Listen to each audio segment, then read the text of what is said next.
Grace's awakening, a Mother's Day betrayal. It was supposed to be the perfect Mother's Day. The sun streamed through the large bay windows of my daughter Danielle's cozy suburban home, casting golden rays across the living room. At 74 years old, I, Grace, had looked forward to this day with the innocent anticipation of a child. I wore my favorite green dress, the one with the subtle floral embroidery that always made me feel elegant and timeless. It hugged my frame just right, a remnant of my slimmer days, but still flattering enough to boost my spirits. In my arms, I carried a bouquet of fresh lilies and roses from the local florist, their sweet fragrance mingling with the box of handmade sweet treats I'd baked for my grandkids, chocolate chip cookies shaped like hearts, lemon bars dusted with powdered sugar, and tiny fruit tarts glistening with jam. Grandma Grace. The joyful shout came from my youngest grandson, little Tommy, who barreled toward me like a freight train the moment I stepped through the door. At 5 years old, his energy was boundless, his chubby arms wrapping around my legs in a hug that melted away any travel fatigue from the short drive over. Behind him, 8-year-old Emily followed, her pigtails bouncing as she joined the embrace. "We missed you," she squealed, planting a sticky kiss on my cheek. Their innocent affection filled my heart to overflowing. For a fleeting moment, everything felt perfect, the laughter, the warmth, the sense of family. But perfection is fragile, especially in my world. Michael, my son-in-law, barely acknowledged me. He was lounging on the armchair, scrolling through his phone, and offered only a quick, dry nod. "Hey, Grace," he muttered without looking up. No smile, no hug, just that perfunctory greeting that had become his standard over the years. Danielle emerged from the kitchen, wiping her hands on a dish towel, her smile tight and not quite reaching her eyes. "Mom, so glad you made it," she said, her voice laced with something I couldn't quite place. Its impatience, perhaps? "We have a special surprise for you." I settled onto the plush sofa, the grandkids clambering onto the floor at my feet, their eyes wide with excitement. The room buzzed with anticipation. Danielle rummaged in her purse and pulled out a pink envelope adorned with glitter and childish doodles. "It's from all of us, Mom," she announced, handing it to me with exaggerated flourish. "Read it out loud so everyone can hear." The kids worked really hard on it. My hands trembled slightly, not from nerves, but from the thrill of the moment. I pried open the envelope, revealing a handmade card covered in little flower drawings, clearly the work of my grandkids' crayons. How sweet, I thought, my voice clear and excited as I began. "Roses are red, violets are blue." The words that followed hit me like a freight train derailing in slow motion. "You're a heavy burden. No one wants you here. Your time has passed. It's time for you to go." Signed at the bottom in Danielle's neat script, "Your family who can't stand you anymore." The silence that followed was deafening, stretching into 3 eternal seconds that felt like hours. My voice had cracked on the first insult, but I forced myself to finish, the card shaking in my grip. Then, Michael erupted into laughter, a cruel, mocking bark that echoed off the walls. Danielle clapped a hand over her mouth, but her shoulders shook with suppressed giggles. Even the kids, too young to grasp the malice, started to titter because the adults were laughing. Emily pointed at me. "Grandma's face is funny. Did you see your face, Mom?" Danielle gasped between laughs, wiping tears from her eyes, not from remorse, but amusement. "You should have seen yourself, Michael." "Did you get a picture?" My heart shattered into 1,000 pieces. Hot tears welled up, spilling down my wrinkled cheeks unchecked. The card slipped from my numb fingers, fluttering to the floor like a dead leaf. "It's just a joke, Mom," Danielle continued, her tone devoid of any apology. "Don't take it so seriously. You've always been so dramatic." Michael sauntered over, scooping up the card with a smirk. "Yeah, Grace, we were just playing around." He paused, his expression shifting to something colder, more calculated. "But, lately you've been a bit too present. Maybe you should consider other options." "Other options?" I whispered, my voice breaking like fragile glass. Danielle sat down in front of me, crossing her legs casually. Well, Mom, there are some really good senior living communities for people your age. Places where you can be with people like you. You'd be more comfortable there. The words senior living rang in my head like a death knell. My own daughter, the child I'd sacrificed everything for, was suggesting they warehouse me away like obsolete junk. But I thought I was coming to celebrate Mother's Day with you, I stammered, barely audible. And you are, Mom, Michael interjected condescendingly. It's just time to be realistic. You're not young anymore. You need special care, and we have our own lives. The grandkids stared at me, confused. Emily, the oldest, toddled over and took my hand. Grandma, why are you crying? Before I could muster a response, Danielle yanked her away. Come here, sweetie. Grandma's fine. She's just being sentimental. I sat there, engulfed in a sea of isolation, more alone than I'd ever felt. On the day meant to honor my motherhood, my daughter had orchestrated my public humiliation, turning me into the family's punchline. Slowly, my legs shaking like a newborn foal's, I rose. I should just go. Okay, Mom, Danielle replied airily, not even bothering to stand. We'll call you later. I shuffled to the door, clinging to the shreds of my dignity, but inside, my world had crumbled to dust. Echoes of sacrifice. That night, in the hollow silence of my modest empty house, I cried until my tear ducts ran dry. Sobs racked my body, echoing off the walls adorned with faded family photos, smiling faces from happier times that now mocked me. But as the tears subsided, something shifted deep within. A spark ignited amid the ashes of humiliation, resolve. It was time for my family to learn the truth about who Grace really was. The next day, I blocked their numbers on my phone. But first, I needed to trace the path that led to this abyss. Sinking into my favorite armchair, the same one where I'd nursed Danielle 45 years ago, I let the memories flood in like a cinematic reel. It began when I was 29, a young mother abandoned by her husband. Danielle's father vanished one crisp morning when she was just 3. I woke to an empty bed and a note on the kitchen table. I can't do this life. I'm sorry. No goodbye to his little girl, no explanation, just gone. That night, I held a sobbing Danielle, her tiny fists clutching my nightgown.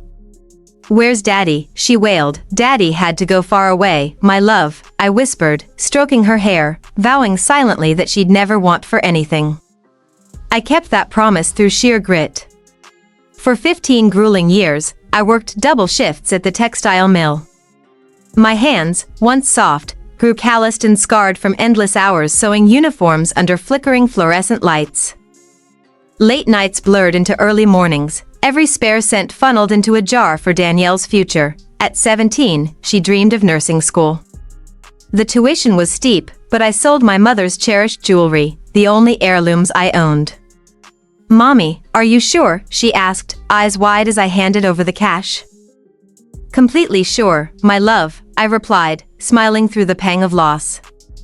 Your education is the most important thing. For her 5 years of university, I cleaned offices on weekends. My back screamed in protest from scrubbing floors on hands and knees, but seeing Danielle hunched over textbooks at our tiny dining table made it worthwhile. Graduation day was magic. She hugged me fiercely on stage. We did it, Mommy. This wouldn't have been possible without you. Then came Michael. At first, he charmed me, polite, ambitious, seemingly devoted. Their wedding? I covered half the cost, $12,000 scraped from years of scrimping. Mom, this is too much, Danielle protested. Nonsense, I beamed. It's your dream day, their first home? I gifted the $25,000 down payment, my entire life savings. Joy lit their faces as they moved in. Grandkids followed, Emily and Tommy, lights of my life. Post-maternity leave, I became their unpaid nanny for 3 years. Every dawn, I'd trek 6 blocks to their house by 6 a.m., rain or shine. Breakfasts of pancakes and fruit, school runs, park outings, baths, bedtime stories, the house spotless by evening. I don't know what we'd do without you, Mom, Danielle gushed back then. You're an angel. The slow erosion, but gratitude eroded like sandcastles at high tide. Thank yous faded. My advice on Emily's cough? Grace, are we the parents here? Michael snapped. I swallowed it, assuming I'd overstepped. Subtle barbs followed. Mom, you don't have the energy anymore. Grace, you mixed up the vitamins again, maybe rest at home. Still, I persisted.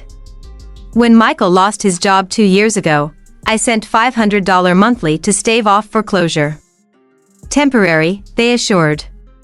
He found work in 6 months, but the checks kept flowing, unthanked, unquestioned. Kids' school computers? $2,000 from me. Danielle's car repair? $4,000. Kitchen remodel? $8,000 contribution. I became their shadow benefactor.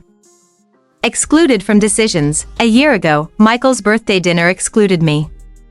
I learned via Emily's slip, a small party of 20, his family only. Photos flooded social media, me omitted. It was tiny, Mom. You'd be bored, Danielle lied. Birthdays forgotten, lunches cancelled, unannounced visits met with sighs. 3 months ago, overhearing Michael on the phone, my mother-in-law's dependent, looking at options for a proper place. I froze, betrayed, yet my secret loomed. At 70, I'd inherited a Nassau beachfront condo from my mother, rented out, amassing untouched wealth. Aunt Lucille's childless estate added bonds, stocks, nearly $400,000 total. They saw me as a pensioner. I funded their ease from love. Humiliations mounting. Mother's Day's card was the crescendo, but preludes abounded. 6 months prior, Emily's birthday, I arrived early to help, only for Michael to scowl. Parties at 3, Grace. Why so early? His mother, Brenda, mere 3 years my junior, decorated inside. We don't need help, Danielle dismissed. Don't get in the kitchen, you confuse recipes. Me, who fed them for decades? I waited on the patio like an interloper. Brenda basked in praise, I lurked. Emily later, Grandma Brenda says you're too old for big parties. Christmas crushed deeper. $3,000 in gifts, bike, tablet, perfume, tools, heirloom pearl necklace for Danielle. Gifts buried under theirs, unacknowledged. The pearls? Pretty, but I don't wear jewelry. Save for the kids. She returned the box untried. 2 months ago, flu-stricken with 102 degrees fever. I called, busy, Mom. Ask a neighbor. Mrs. Johnson, 82, brought soup. Family forgot me. Now, documents spread before me. $67,000 given in 5 years. Down payment $25,000, wedding $12,000, monthly $12,000, computers $2,000, car $4,000, kitchen $8,000, sundries $4,000. I lived modestly, same house, green dress, bus walks. While they thrived, I was no burden, I was their lifeline. Time to sever it. The reckoning, Mother's Day night, clutching the card, fury forged clarity. Sadness birthed steel. From my dresser, the wooden box, statements, deeds. Calculations confirmed the $67,000 theft of dignity. Decision crystallized, end transfers, rewrite will, escape to Nassau, Tuesday dawned resolute. Elegant gray suit from Danielle's graduation, makeup precise, hair in a chignon, I transformed into power incarnate, bank first, Mr. Henderson blinked. Cancel transfers, close joint account, consolidate investments, sure, ma'am? Big moves, positive. My money, my rules, lawyer next, Mr. Franklin, old friend. Rewrite will, Danielle/Michael out, senior foundation in. Grandkids trust at 25, contingent on contact, think it over, Grace, 74 years thought suffices, travel agency, first class to Nassau Friday. Tourist trip, liberation, home, letters on elegant stationery, to Danielle, dearest daughter. By now, I'm en route to Nassau, my inherited beachfront condo, unknown to you. Financial support ends, $500 per month cancelled, joint account closed. Not punishment, lesson in self-reliance, I gave decades, time, money, love. You repaid with disdain, the card mere finale to years of maid/bank treatment. Will changed, inheritance to those valuing generosity. Grandkids trust conditional on true bonds, earn me back sans utility. Prove you value Grace, not her gifts, your self-valuing mother, Grace, to Michael, son I chose, betrayer you became. Overheard your proper place plot, I'm in Nassau, investments trumping your salary, free eternally, funded your ease quietly. Mistook love for weakness. Now, independence, Grace, envelopes on coffee table. I smiled, 74 years to learn, boundaries teach treatment. Solitude trumps disrespect. Freedom awaited, a new dawn in Nassau, Friday, taxi to airport, first-class luxury, champagne, plush seats. Nassau's turquoise waters greeted me. The condo, stunning, ocean views, modern yet cozy, 3 bedrooms ripe for new memories, property manager, $250,000 accumulated rent. I invested wisely, securing opulence, first sunset, toes in sand, I wept, not sorrow, but rebirth. Calls flooded, voicemails pleading, but I deleted, healing, months later, letters fallout, Danielle begged meetings, I stipulated respect. Grandkids visited, bonds mending conditionally. Michael apologized hollowly. Grace thrived, yoga classes, book club, volunteer work. Suitors emerged, adventures beckoned, cruises, travels, Mother's Day next? My party, chosen guests. No burdens, only blessings, I'd taught them, love demands reciprocity. And I'd reclaimed mine.